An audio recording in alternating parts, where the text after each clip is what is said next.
So here you can get a shot of the concept of the flow. Now it's a little bit different. You can see how we're trying to cover 5 levels, and things are just going to feel different. And that was our goal here.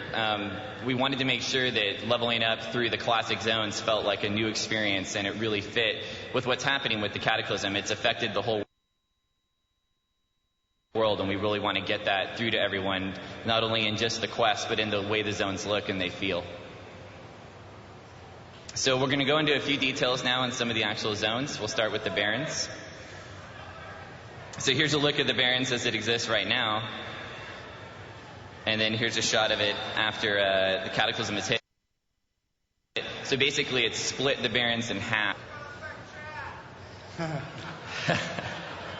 Here's another view to the south. And I think a lot of you might remember a character called Gnarlex from Wailing Caverns. One of his goals that he was trying to do, he was actually trying to regrow the Barrens. Well, it looks like he might have been successful finally. And you always thought he was just trying to get you lost in Wailing Caverns. He actually had a plan. If he could ever find his way out, he might be able to do this. So Desolace, here's just a couple looks at Desolace. So Desolace is always a dark, kind of dreary zone. The Cataclysm has actually cracked open the shore and allowed water into the zone in new ways, which has allowed it to regrow. So you're going to see really big changes in these zones that are really going to affect things that you've never kind of been there and never had that experience in this place before.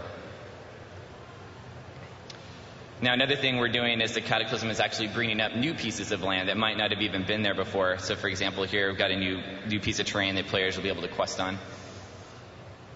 So, Darkshore. Darkshore is a zone we had always wanted to get back to, just because it's kind of a long, skinny zone. And I think you've all been there with those super long 20-minute runs to turn in quests in Darkshore, up and down. So this is a great place to kind of really get into and figure out how we wanted to reflow the quest and have it feel great. Aberdeen before, and here's Aberdeen after. It's completely destroyed. So they've been forced to move north and set up a new camp, which actually ends up being one of our new quest hubs. And then here's south, here's Zoram Strand. Like Alex mentioned earlier, Garrosh has come back, and he's really excited about spreading out the horde. So you can see like he's kind of just moving all over Azeroth. He basically means business. So here's a little bit more info on Stone Town. Now, this place might look familiar. That cave down there is the cave that leads into Ashenvale from Stone Town. And now the goblins have shown up and just cut the whole thing out.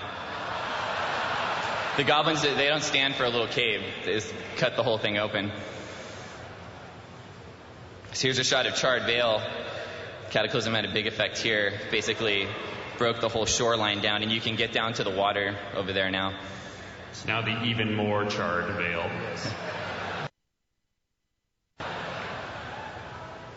So here's a shot of Ajara. This is Ajara Crater as it exists now. Ajara itself as a zone is actually going to end up being the new Goblin 10 to 20 zone. So when the Goblins showed up, they really wanted to change things around, so they just decided to move the mountain. That's right. Say goodbye to the 3 quests there. So they basically turned this into a giant quarry here. So in the fact of making the old world flyable, we basically had to go back to all of the cities and do revisions to the cities as well. So here's a shot of Undercity as you know it now. And then here's a shot of it now with its flyable.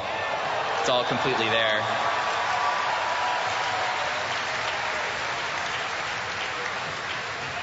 And we don't want to leave the Alliance out, so just so you know, Stormwind will be flyable as well.